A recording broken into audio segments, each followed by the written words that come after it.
Hello, this is the second lecture of the series of lectures which are being recorded here so that you people who are at home due to the pandemic and are unable to move out and to attend the classes regularly in the schools. The department has initiated this process of broadcasting the teleclasses so that maximum or we can say majority of the students can attend the classes without much spending of the precious money.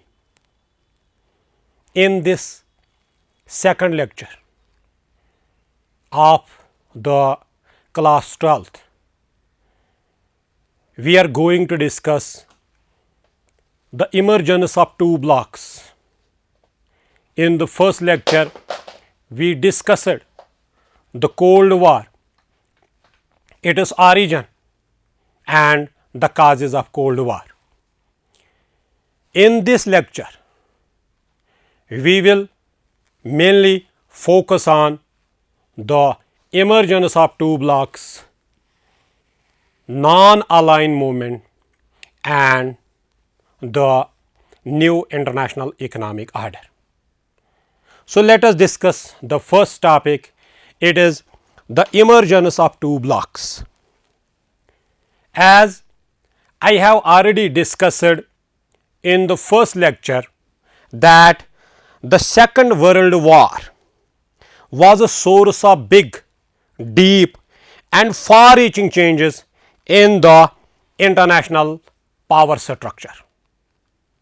We discussed that how the multipolar world, how it ended and how a new world order or we can say a new international power structure emerged, the bipolar world. The World War II ended the multipolar power structure and we have seen the emergence of bipolar world. जैसे मैंने बेटा आपको पहले topic में बताया कि कैसे वो मल्टीपोलर वर्ल्ड सारा खत्म हो गया और एक जैसे मैंने उस वक्त में भी वो आपको दिखाया था यहाँ पर कि कैसे दो जो सुपर पावर्स कैसे ये वजूद में आए और जो इंटरनेशनल पावर स्ट्रक्चर जो बना पोस्ट वर्ल्ड वॉर सेकंड, जो इंटरनेशनल पावर स्ट्रक्चर बना, इंटरनेशनल पावर स्ट्रक्चर जो बना, इसमें कैसे दो सुपर पावर्स खाली इमर्ज हुए. Only two superpowers emerged. We have seen the emergence of only two superpowers. हमने सिर्फ दो सुपर पावर्स की इमर्जेंस देखी है. इससे पहले बहुत सारे सुपर पावर्स थे. जैसे मैंने आपको कहा वर्ल्ड वॉर सेकंड से पहले हमारे पास जो है वो मल्टीपोलर वर्ल्ड था. There were so many super powers like Britain, France, Portugal, Japan, Germany, Italy, France or we can say Spain, Belgium, Austria, they were the big powers at that time.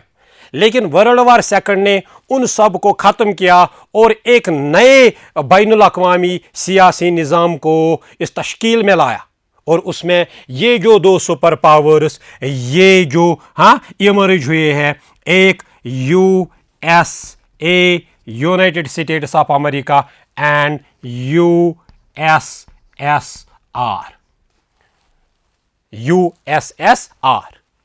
तो जो यहां पर जो emergence of two blocks है, emergence है जो to blocks की जो इमर्जेंस है हमें देखनी है इमर्जेंस टू ब्लॉक्स की. लेकिन इससे पहले मैंने आपको कहा कि how the multipolar world ended and how the bipolar world emerge.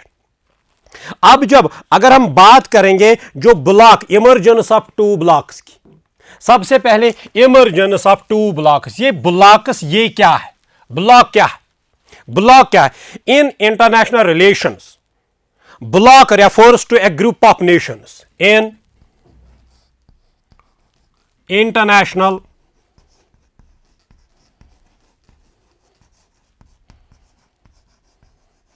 relations. Block refers to a group of nations. Group of nations. Group of nations. A group of nations who do believe in, who do believe in one political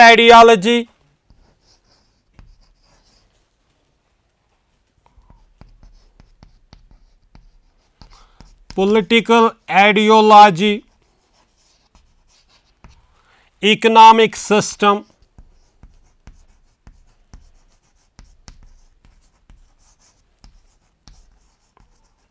and collective security. या हम लिखेंगे यहां पर who do believe in collective security or common security. Common security. Block क्या है? Emergence of two blocks. हमने international level पर कैसे देखा है कि दो अलग अलग जो ब्लॉक्स बने उसकी इमरजेंस कैसे हुई है. मैंने आपको कहा है कि ब्लॉक को अगर हम डिफाइन करेंगे, what is a block?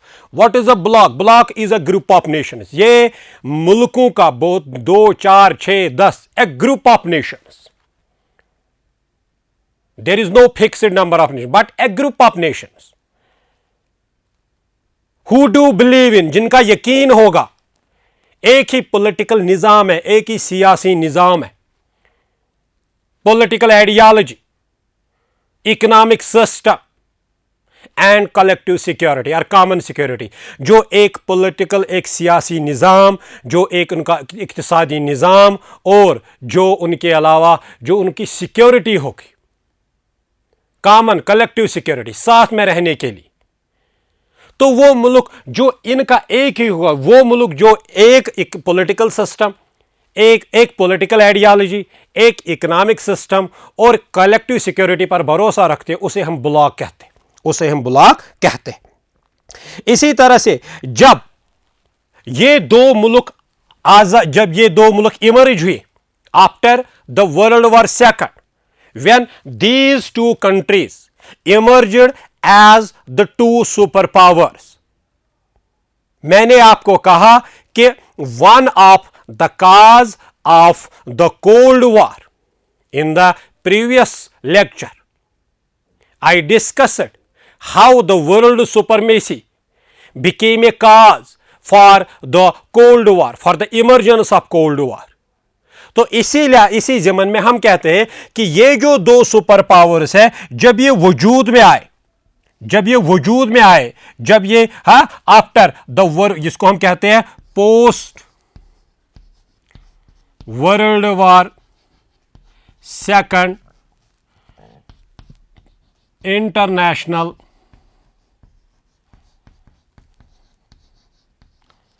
Power structure.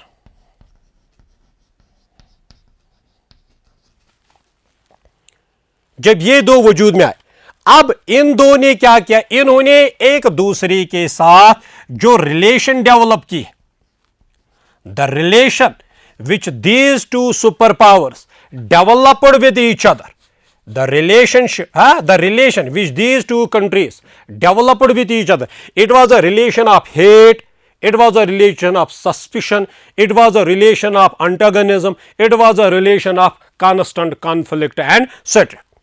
ये जो कोल्ड वार है इनके दरमियान, जिसको हम कोल्ड वार कहते हैं, जो कोल्ड वार इनमें डेवलप हुआ, इस कोल्ड वार में दोनों सुपर पावर्स ने कोशिश की कि ज्यादा से ज्यादा मुल्कों पर इनकी जो है इनका जो निजाम है वो ज्यादा से ज्यादा मुल्कों पर कायम हो, वो ज्यादा से ज्यादा मुल्कों पर कायम हो।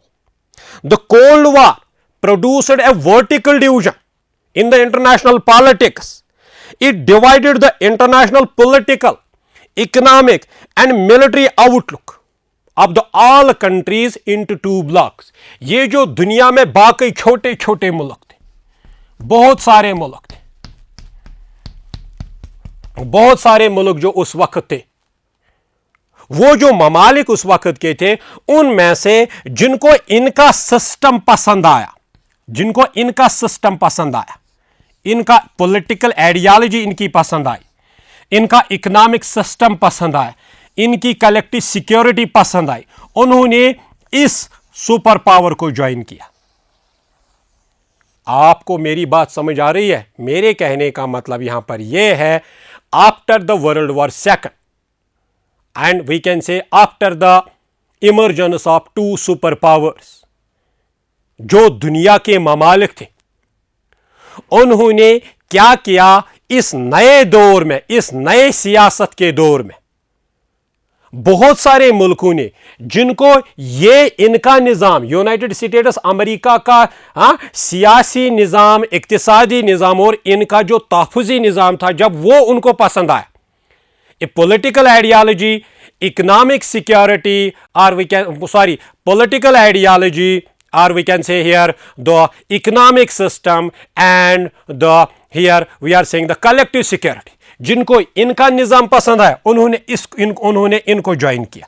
बहुत सारे मुल्कों ने उन्होंने इनको ज्वाइन किया। those countries who were in favor of the system of the political ideology of the USA, the economic system of the USA and the collective security of the USA, they joined the US. They became the partners of the US. And those countries who were in favor of this, the system, the political ideology, the economic system, and the collective security of this superpower, the superpower of Union of Soviet Socialist Republics, they joined this superpower. कुछ मुल्कों को इनका निज़ाम पसंद आया, उन्होंने इनको join किया है। कुछ मुल्कों को इनका निज़ाम पसंद आया, उनको इनका निज़ाम पसंद, उन्होंने इसको ज्वाइन किया। तो जो उस वक्त एक प्रिंसिपल था post cold war, post world war second era में एक प्रिंसिपल था, you are either with me or against, you are either with me or against me। दो सुपर पावर्स ने ये एक उसूल बनाया, you are either with me और अगेंस्ट मी।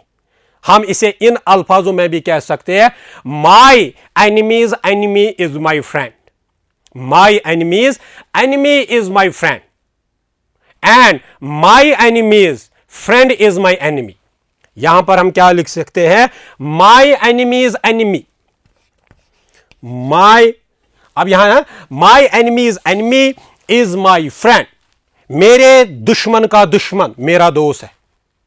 इसका दुश्मन जो ये है, उस वक्त उस कोल्ड वार के जमाने में इसका जो बड़ा अमेरिका का दुश्मन था वो यूएसएसआर था। और अमेरिका ने ये उसूल बनाया कि जो मेरे दुश्मन, यानी जो यूएसएसआर का दुश्मन है वो मेरा दोस्त है, वो जो इसका मतलब है जो इसका दुश्मन बना है तो उसने इसको ज्वाइन किया। और इसके लिए भी ये प्रिंसिपल लागू हो जाता था, इसके लिए भी ये उसूल लागू हो जाता था, जो इसका सबसे बड़ा दुश्मन ये था और जो इसका दुश्मन था उसने इसको ज्वाइन किया है। सो यहां पर ये जो प्रिंसिपल है, you are either with me or against me, इसने दुनिया में जो ममालिक थे उनको अलग थलग किया एक दूसरे के साथ. Those countries who were in favor of capitalism, of democracy, of individual freedom, of private property, they joined this superpower, the United States of America. And those people who were in favor of communism, of state ownership, of proletarian dictatorship, of classless society, of stateless society, हाँ, सो वो जो है, हाँ, state ownership, they joined this super power.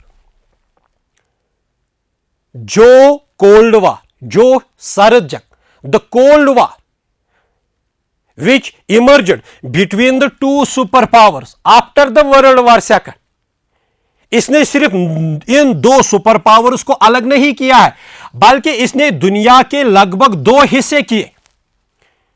इसने दुनिया के दो हिस्से किए. एक हिस्सा ये बना, एक हिस्सा ये बना, ये इसके अलायंस पार्टनर्स है.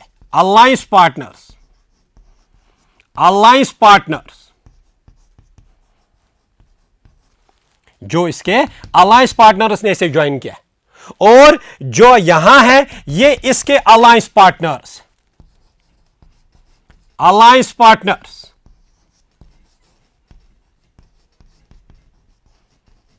Alliance partner. अब जो इनका निजाम है, अब ये खाली अमेरिका नहीं रहा, अब ये खाली यूनाइटेड स्टेट्स ऑफ अमेरिका नहीं रहा. Now it was not only a super power, it was a bloc. क्यों ये ब्लॉक क्यों था? क्योंकि now it was a group of nations. अब ये क्या? It was a group of nations. ये एक ग्रुप ऑफ नेशंस था जिनकी अपनी political ideology. In international relations, block refers to a group of nations who do believe in one political ideology. जो इनकी पॉलिटिकल आइडियोलॉजी थी, इसको हम डेमोक्रेसी कहते थे. डेमोक्रेसी. जो इनकी पॉलिटिकल आइडियोलॉजी थी वो डेमोक्रेसी थी. जो इनका इकोनॉमिक सिस्टम था, इट वाज कैपिटलिज्म. कैपिटलिज्म. मैंने आपको कहा what is a block? A bloc is a group of nations who do believe in one political ideology, one economic system and a common collective security, और एक collective security. तो ये जो group अब था, अब इसमें खाली अमेरिका नहीं बल्कि बहुत सारे मुल्क थे. इसमें बर्तानिया था, इसमें बहुत सारे वेस्ट के कंट्रीज थे. जो ये ब्लॉक बना, इनकी जो ideology, political ideology, it was democracy. इनका जो इकोनॉमिक सिस्टम था, इट वाज कैपिटलिज्म. और इनका जो सिक्योरिटीज अलायंस था, security, collective security, collective security जो इनकी थी, ये थी NATO, North Atlantic Treaty Organization, NATO, या सीटो भी हम कह सकते, South East Asian Treaty Organization. NATO, SEATO, CENTO जो इनकी थी. हाँ, North Atlantic Treaty Organization, South East Asian Treaty, हाँ, South East Asia treaty organisation, और हम कहते हैं सेंट्रल ट्रीटी ऑर्गेनाइजेशन. इसको हाँ, नाटो,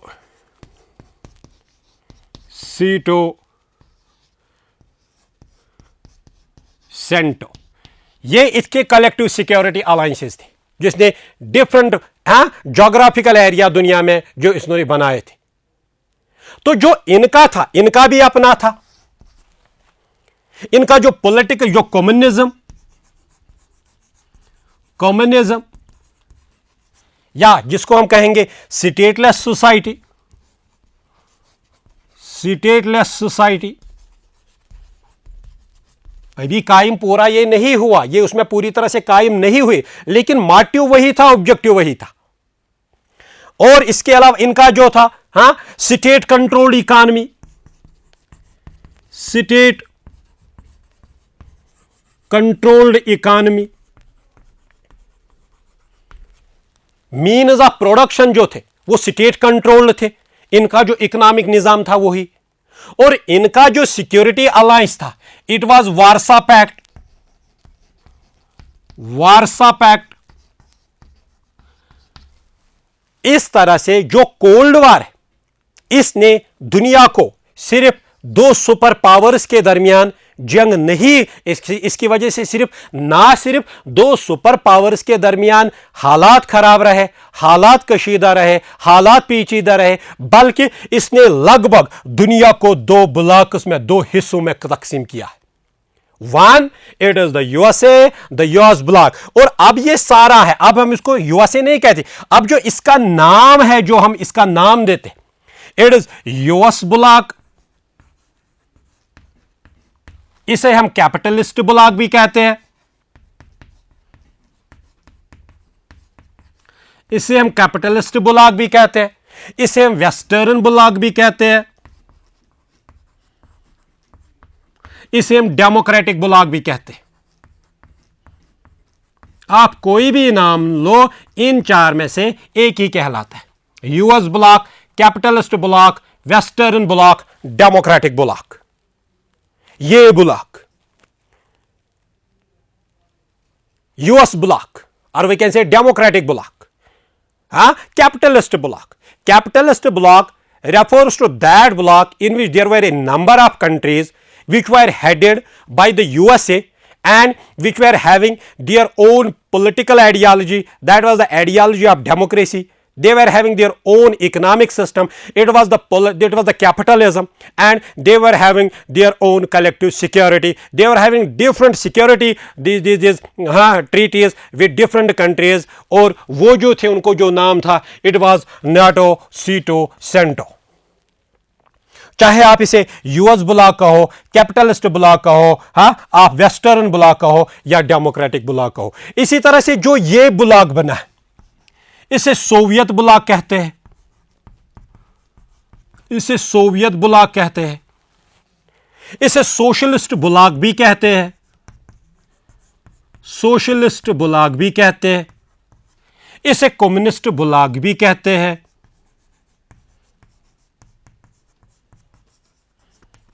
इसे ईस्टर्न ब्लॉक भी कहते हैं। So the cold war which created the suspicion, which created the antagonism, which created the mistrust, which created the misperception among the two superpowers. This mistrust, this misperception, with the passage of time, it led to the emergence of two blocks. अब ये जो दो blocks बने, अब ये खाली दो मुल्क नहीं रहे, बल्कि ये जो है ये दो ब्लॉक्स रहे। एक block the US block formulated the ideology of democracy and capitalism and constituted the military alliances like NATO, like CETO, like CENTO. And the Eastern Bloc, the Soviet Bloc, the Socialist Bloc, the Communist Bloc, it had its own political ideology, the ideology of communism. It had its own economic system, the state-controlled economic, the state-owned economic system, where the means of production were state-owned, state-controlled, and they were having their own military alliance by the name of Warsaw Pact. Hence, the two superpowers, the two superpowers along with their respective alliance partners divided the world into two blocks. और इसमें जो सबसे ज्यादा अहम role अदा किया है वो पॉलिटिकल और इकोनॉमिक आइडियोलॉजी के अलावा सिक्योरिटी अलायंस ने किया कि कैसे इसने अपना ब्लॉक क्रिएट किया और इसने अपना ब्लॉक क्रिएट किया। अगर अब हमें ये यहां पर हमारे जहन में ये भी ख्याल आता है या आपके जहन में ये ख्याल आता होगा कि अगर ये दो सुपर पावर्स इतने बड़े सुपर पावर्स थे, they were having tremendous power, they were having lot of sources, economic sources, political power, military potentials. इनको क्या जरूरत थी अलायंस पार्टनर्स को बनाने के लिए? Why the super powers needed the alliance partners? ये जो emergence of two blocks, हमारे जहन में कभी ये भी आता है why the super powers needed the alliance partners? इनको क्या जरूरत थी अमेरिका को क्या जरूरत थी पाकिस्तान को अपना, है ना, कोई अपना एक अलायंस पार्टनर बनाने की? यूएसएसआर को क्या जरूरत थी क्यूबा को अपना एक मुल्क बनाने, छोटे मोटे क्यूबा को अपना एक अलायंस पार्टनर बनाने की? What were the reasons for the super powers to have the alliance partners? इसके लिए भी जो है why the super powers, why they needed, हमें यहां पर यही देखने, हम पढ़े इंशाल्लाह इसको डिस्कस करेंगे।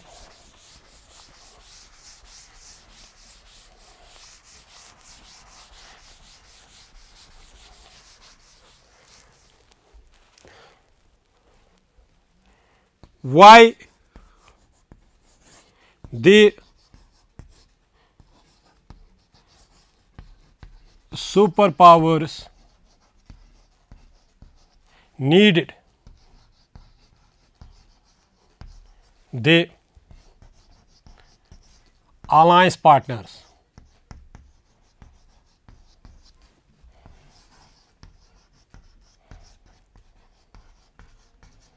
Why the superpowers needed the alliance partners? Super power, जो दो सुपर पावर्स, जो अमेरिका था, यूनाइटेड स्टेट्स ऑफ अमेरिका, जो union of Soviet socialist Republic, जो वो था, उनको क्यों, क्या जरूरत थी अलायंस पार्टनर्स को लेने की, उनको अपने साथ जोड़ने की? देखो, उनको जो सबसे अहम, अगर हम देखेंगे पहले जरूरत क्या थी, that is to get vital resources, to get vital resources. Number second, number first, to get vital resources. Number second, to have big territories, to have big, or we can say huge area in order to spread their ideologies.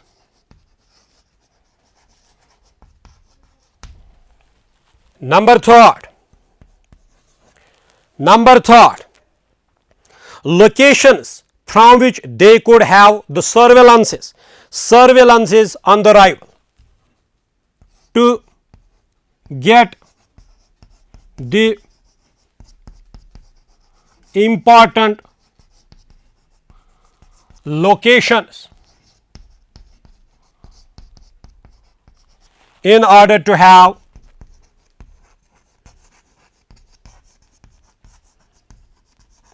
surveillances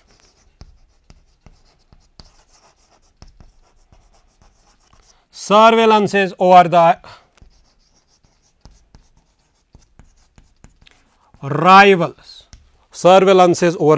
rivals, Number fourth, to get market access, to get markets, हमें international level पर दो super powers को क्या जरूरत पड़ी थी? इनको alliance partners की जरूरत पड़ी। ये जो हमारे पास ये जो वजूहात है, number first, to get vital resources. दुनिया में अगर आप लोगों को पता है, हम सबको ये मालूम है कि खुदा ताला ने या कुदरत ने जो रिसोर्सेस है इनको बहुत सारे जगहों पर रखा है। हर किसी जगह हर कोई रिसोर्स अवेलेबल नहीं होता है। In our Kashmir we have different types of resources. In Jammu we may have different kinds of resources. In Ladakh there are different types of resources available, and same is the case with the rest of the world. In West Asia we have one type of resources. In America we have different types of resources. In Asia we have different types of resources. तो ये जो resources हासिल करने के लिए, क्योंकि जिस super power के पास जितने ज़्यादा रिसोर्सेज होते वो उतना ज़्यादा उनको एक्सप्लॉइट करके उनको इस्तेमाल में लाकर ज़्यादा ताकतवर बन जाता। ये उसको मदद देते इकोनॉमिक तरक्की में, इकोनॉमिक प्रॉस्पेरिटी में।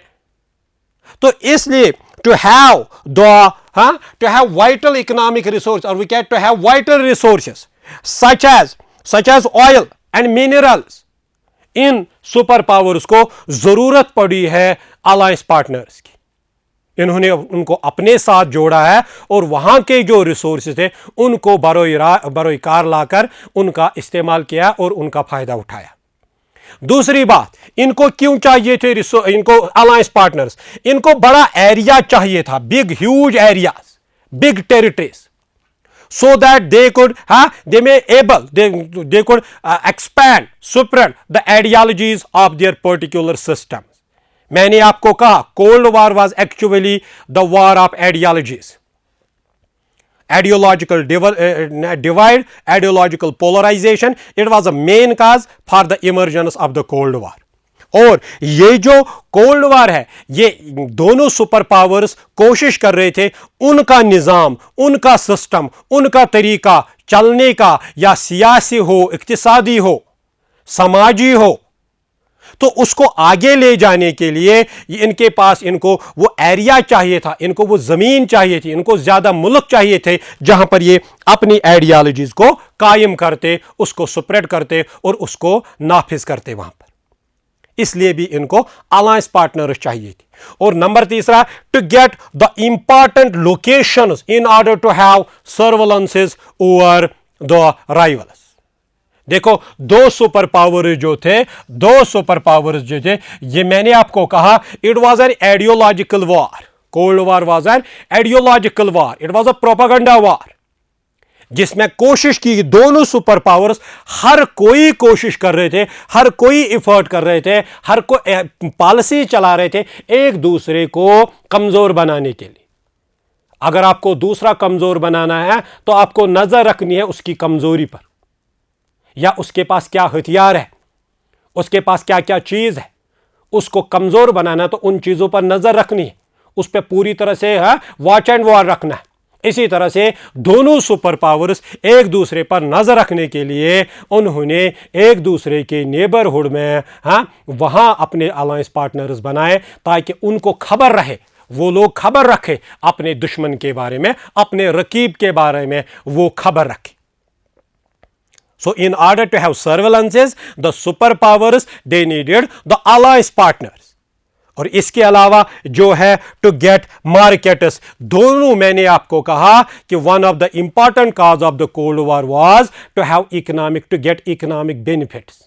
तो दोनों मुल्क ज्यादा से ज्यादा मुल्कों पर हुक्मरानी करना चाहते थे, अपनी जो हेजेमोनिक डिजाइन्स उनके थे उनको बरोई कार लाने के लिए वो ज्यादा से ज्यादा मुल्कों को उन पर अपना निज़ाम कायम करना चाहते थे, ताकि वहाँ के मार्केट एक्सेस इनके पास रहे और वहाँ के मार्केट्स में ये अपनी चीज़ों को भेजे, वहाँ से ये रॉ मटीरियल ले, ताकि इनकी इकनॉमिक तरक्की, इनकी इकनॉमिक ग्रोथ मुमकिन बन जाए। दीज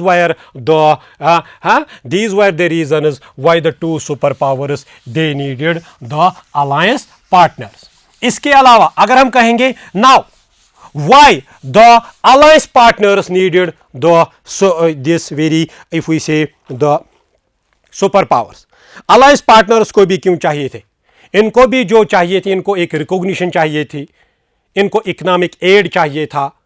सबसे पहले इनको रिकॉग्निशन चाहिए थी, इनको इकोनॉमिक एड चाहिए था, इनको सिक्योरिटी चाहिए थी, कलेक्टिव सिक्योरिटी चाहिए थी। अपने जो लोकल राइवल्स इनके थे उनसे बचने के लिए इन्होंने सुपर पावर्स को ज्वाइन किया।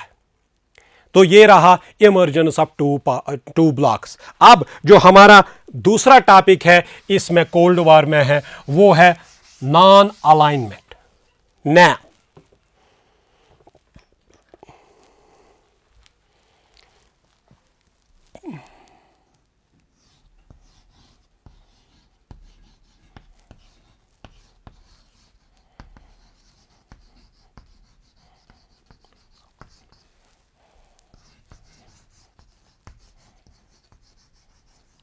नॉन अलाइनमेंट मूवमेंट या नॉन अलाइनमेंट मूवमेंट हम कह सकते हैं, या नॉन अलाइनमेंट मूवमेंट भी हम कह सकते हैं इसे।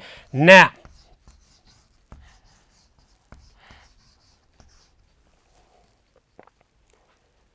बेटा मैंने आपको इससे पहले जो हम पढ़ रहे थे, जो emergence of two blocks after the world war second, the process of decolonisation started. Decolonisation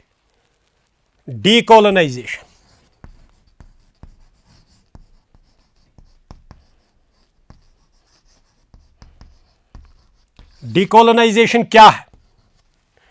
the process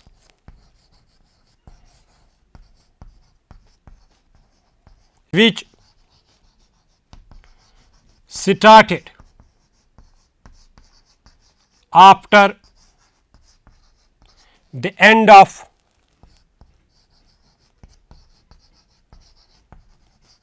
World War II, and under which a lot of nations got independence.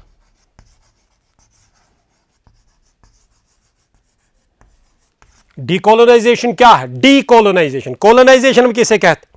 Colonisation हम कहते हैं जब एक मुल्क को नवाब, जब उसे जो बड़े बड़े है ना कॉलोनियल पावर्स जो हुआ करते थे उस ज़माने में, जब वो मुल्कों के अपने तहत लेते थे, उनको अपनी कॉलोनीज बनाते थे.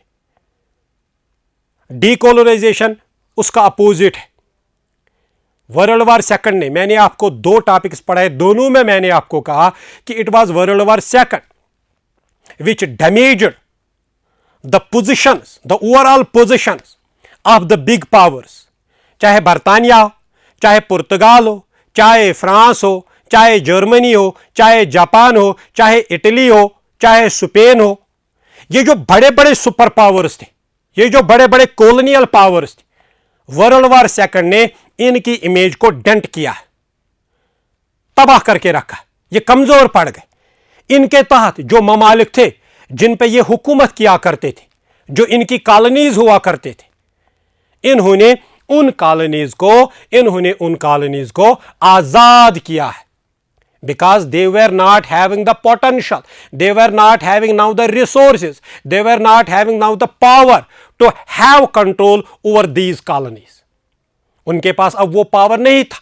बरतानिया जो इतना बड़ा मुल्क था, जो इतना बड़ा कॉलोनियल पावर था, वर्ल्ड वार सेकंड ने उससे भी इतना कमजोर बनाया, तो उसको भी जो बहुत सारे उसके कॉलोनीज थे, उनने उनको आजाद करके छोड़ा है. तो decolonisation is the process under which a lot of Nations got independence after the world war second. वो जो तरीका है, वो जो प्रोसेस है जिसके तहत बहुत सारे मुल्कों को आजादी मिली है, उसे हम डीकोलोनाइजेशन कहते हैं. जब ये डीकोलोनाइजेशन हुई है, जब ये डीकोलोनाइजेशन हुए, इसके जरिए जो दुनिया है इसमें बहुत सारे नए पावर्स वजूद, नए मुल्क है ना, वो वजूद में आए. बहुत सारे नए मुल्क बन गए, क्योंकि वो तब तक उन पर क्या हुकूमत किया करते थे. कौन हुकूमत किया करता था? उनमें ये कॉलोनियल पावर्स हुकूमत किया करते थे. ये कॉलोनियल पावर्स उन पे हुकूमत किया करते थे. और अब ये जब आजाद हुए, ये नए मुल्क, ये नए entities in the international politics ये वजूद में आए और नए मुल्क दुनिया में ऐड हुए. अब ये जो नए मुल्क वजूद में आए हैं, जो दुनिया में वजूद में आए, जो ये नए मुल्क वजूद में आए, इनमें से बहुत सारे मुल्कों ने एक सुपर पावर या दूसरे सुपर पावर को ज्वाइन किया. Most of these newly independent Nations, they either joined this superpower or joined this very superpower. The newly independent countries either joined this superpower or the other one, that superpower. कुछ लोगों ने इनको join किया है और कुछ लोगों ने इनको ज्वाइन किया. लेकिन कुछ खास गिने चुने मुल्क थे, कुछ खास गिने चुने मुल्क थे जो आजाद हुए. लेकिन उन्होंने क्या किया? ना उन्होंने इसको ज्वाइन किया और ना ही उन्होंने इसको ज्वाइन किया. जो कुछ मुल्क थे, मैंने कहा कि because of the decolonisation so many countries got independence. Most of these countries, independent countries, most of them either joined this bloc or that very bloc.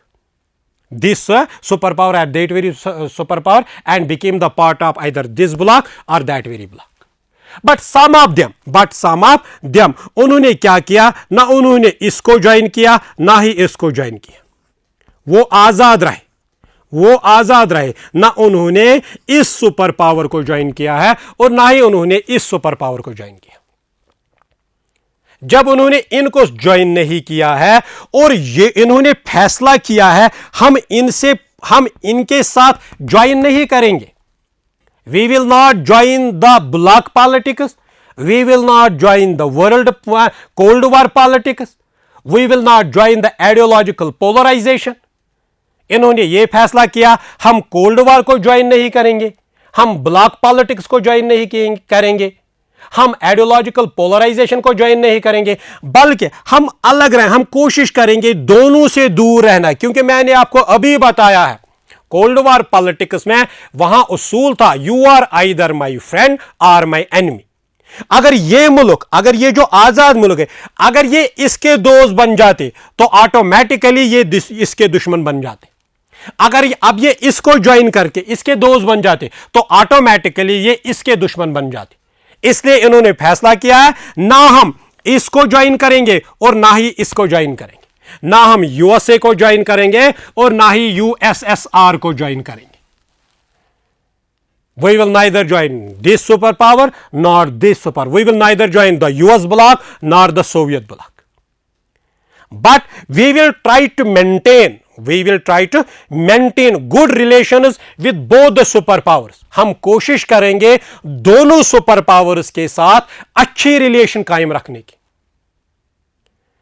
हम कोशिश करेंगे. इन मुल्कों का कहना था, इन मुल्कों की आइडियोलॉजी थी, इन मुल्कों की सोच ये थी we will not join one super power and became enemy of the another super power. So इन्होंने क्या किया, उन्होंने कहा कि we will try our best to have good relations with both the super powers. ये जो इन मुल्कों की जो ये पॉलिसी थी, the policy of those newly independent countries which got independence after the World War II. Their policy of not joining the Cold War, of not joining the bloc politics, of not joining the politics of hate, of not joining the ideological polarization. This policy is known as non-alignment. ये जो इनकी policy थी, ना इसको join करना ना इसकी इस गंदी सियासत को ज्वाइन करना जिसके बुनियाद पर ये एक दूसरे के दुश्मन बन जाते, तो इनकी इस पॉलिसी को of not joining either of the two blocs and the world politics, it is known as non alignment movement या नॉन अलाइनमेंट मूवमेंट. इसी को हम कहते हैं नैम. हम कहते हैं कि ये जो but some newly independent sovereign states, ये जो नए इंडिपेंडेंट सॉवरन, चाहे इसमें इंडिया था, India one of the pioneers of the NAM, India, Egypt, Indonesia, Burma, Ghana, Yugoslavia, these were some important countries जिनका बहुत योगदान है नैम को बनाने में. इन्होंने क्या कहा कि ना हम इसको ज्वाइन करेंगे और ना हम इसको ज्वाइन करेंगे, और इसको इस ना ज्वाइन करने को हम नैम कहते हैं. हम नैम कहते हैं, हम इसे नैम कहते हैं. अब नैम क्या है, अगर हम कहेंगे अब नैम क्या है, NAM, it is a foreign policy perspective that advocates, it is a foreign policy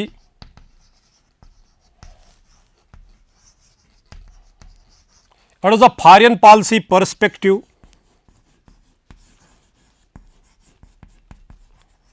that advocates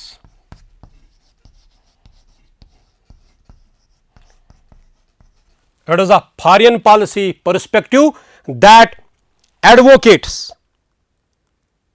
freedom from commitment to any power bloc, freedom from the commitment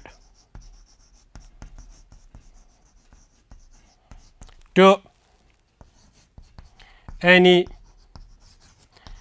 power block, to any power block. ये जो नाम है ये foreign policy perspective है, ये वो एक नजरिया है, बैनुल अक़वामी नजरिया था उन मुल्कों का जो आज़ाद हुए थे वर्ल्ड वॉर सेकंड के बाद, कि हम अपनी जो हमारी जो पहचान है, जो हमारी आज़ादी है, जो हमारी सालमियत है, हम इसको हम कमिटमेंट नहीं करते हैं किसी पर्टिकुलर ब्लॉक को, किसी पर्टिकुलर सुपर पावर को इस पे हक रखने की. यानी we must be independent, we should be independent, we have our independence, let this independence prevail, let we enjoy this independence. We will not hitch our carriage to the engine of any particular nation. हम अपने जो आपको किसी के साथ बांधना नहीं चाहते, फिर वही करना होगा जो सुपर पावर कहेगा, फिर वही करना होगा. It stresses on the independence of choice and action. It stresses on the independence of choice and action in the foreign affairs.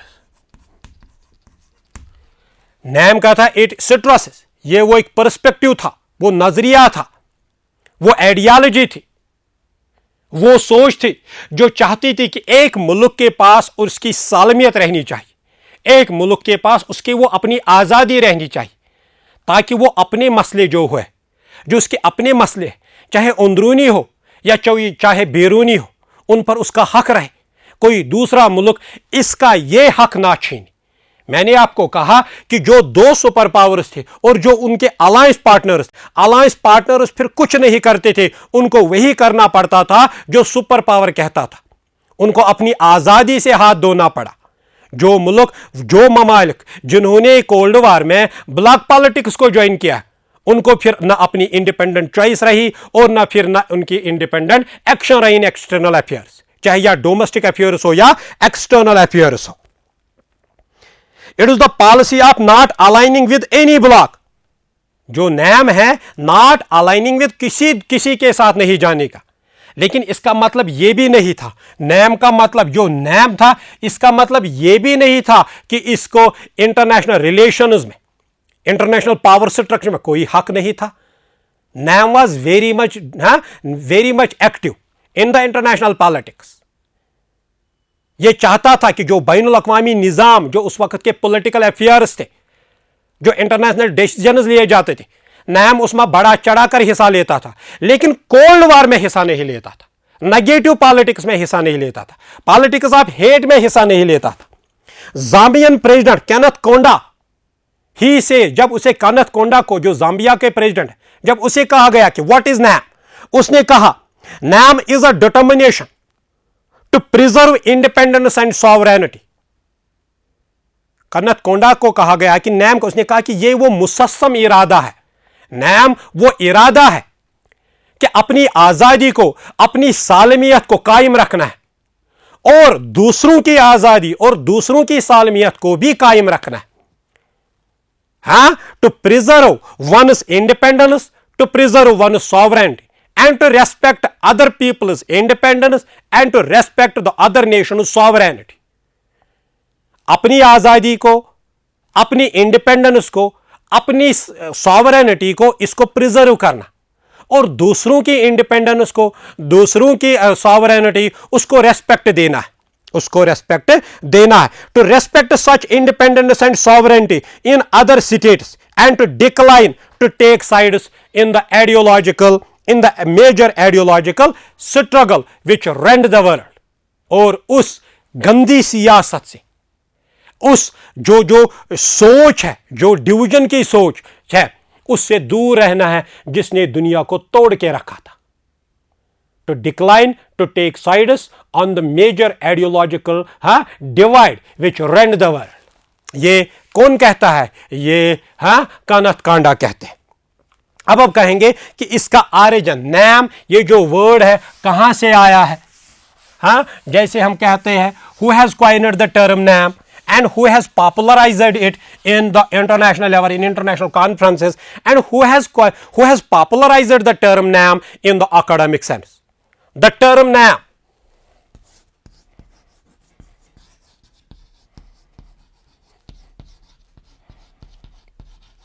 was coined by an Indian diplomat V.K. Menon.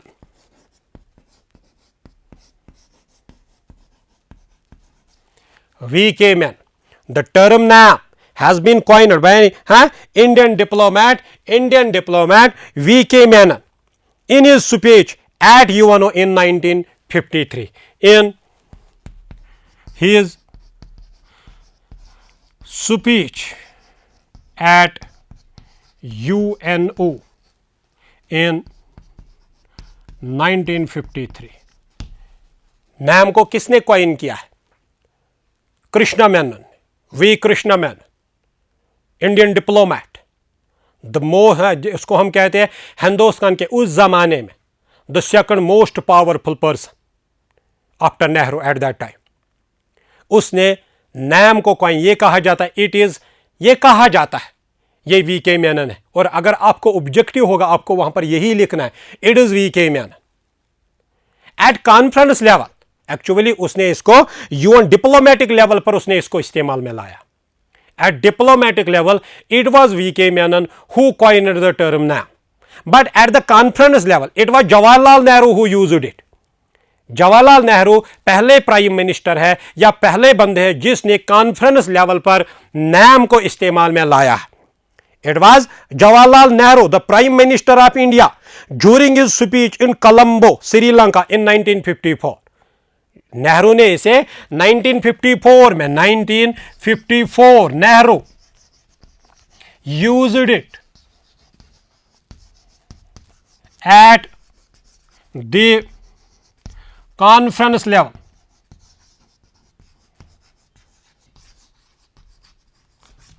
and George Liska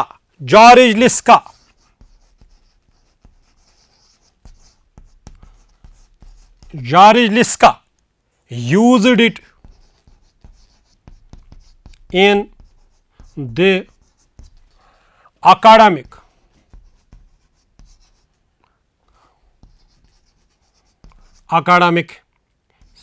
sense और academic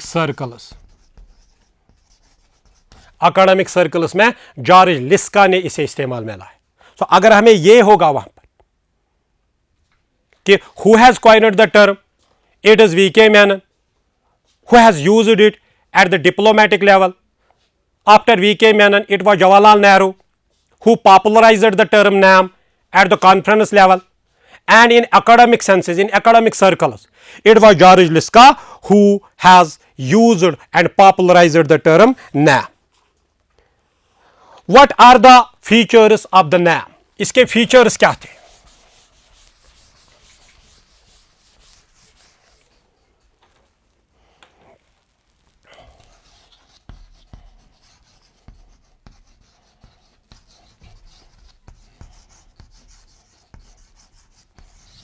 Features of NAM. Number first,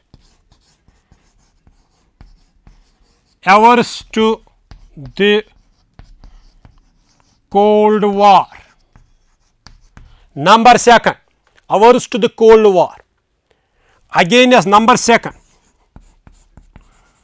against the ideological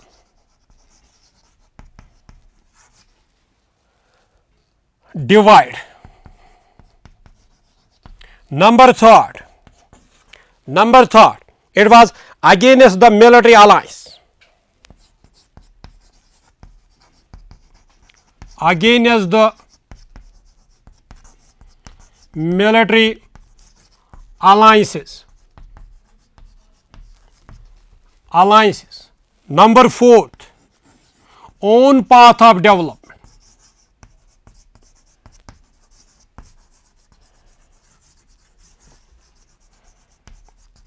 Number 5th, support the UNO. These were the features of the NAM. NAM के ये सबसे पहले it was against the Cold War. मैंने आपको कहा कि NAM, it is that very perspective, it is that very ideology, it is that very thinking which was totally against the Cold War politics. और इसके अलावा it was against the ideological divide. जो NAM countries थे, जो वो ममालिक थे जिन्होंने NAM को ज्वाइन किया, वो उतनी सिट्रस नहीं देते थे आइडियोलॉजिकल डिवाइड पर। हाँ, आप कैपिटलिस्ट हो सकते हैं, आप सोशलिस्ट हो सकते हैं, आप कम्युनिस्ट हो सकते हैं, ये आपका अपना मामला, जैसा आपका इकोनॉमिक सिस्टम है, जैसा आपका इक्तिसादी निज़ाम है, उसी हिसाब से आप अपना जो आपकी जो पॉलिटिकल आइडियोलॉजी है, इकोनॉमिक सिस्टम है, आप उसी हिसाब से तय कर सकते हैं। आपकी आइडियोलॉजी क्या है उससे मेरा लेना देना कुछ नहीं है। तो it was against the ideological divide and more than ideological divide, it was against the military alliances. जो military alliances क्रिएट किए गए थे और जिनके बुनियाद पर लोगों को डराया जाता था, जो सोवियत यूनियन अमेरिका को डरा रहा था, हाँ, वारसा पैक्ट के बुनियाद पर, और अमेरिका या वेस्ट जो सोवियत यूनियन और उसके अलायंस पार्टनर्स को डरा रहा था नाटो के नाम पर, सीटो के नाम पर, सेंटो के नाम पर।